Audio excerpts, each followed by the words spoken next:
Alors que le Commonwealth Day rassemblait près de 2000 congrégations à l'abbaye de Westminster ce lundi, 13 mars, la Grande-Bretagne s'apprête à célébrer une toute autre fête, celle des mamans.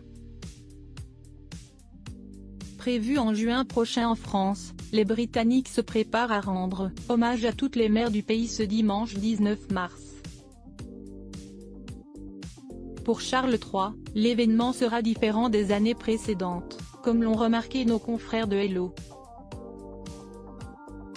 Pour la première fois, les célébrations se feront sans la reine Elisabeth II, décédée en septembre 2022. Depuis son accession au trône, l'ex-prince de Galles n'a pas manqué d'honorer la mémoire de sa mère. Ce lundi 13 mars, Elisabeth II était encore dans ses pensées puisqu'il lui a dédié quelques mots dans son discours du Commonwealth Day. Cette journée faisait la fierté de « ma mère bien-aimée ». Feu la reine, une occasion précieuse de célébrer notre famille du Commonwealth à laquelle elle a consacré sa longue et remarquable vie, a-t-il déclaré. Avant cela, Charles III avait à de nombreuses fois exprimé son admiration et sa reconnaissance envers la reine disparue. L'une des plus marquantes remonte à sa première allocution en tant que « monarque ». « Ma maman chérie, alors que vous entamez votre dernier grand voyage pour rejoindre mon cher défunt papa, je veux simplement dire ceci, merci », avait affirmé Charles III. Charles III, du prince héritier au roi d'Angleterre, revivait les grands moments de sa vie et pour la fête des mères, 2022, Charles III, encore prince de Galles à l'époque, avait partagé des clichés le montrant très complice avec Elisabeth II. Mais ce n'est pas tout. Pour honorer les mamans comme il se devait, la reine consort Camilla et sa mère,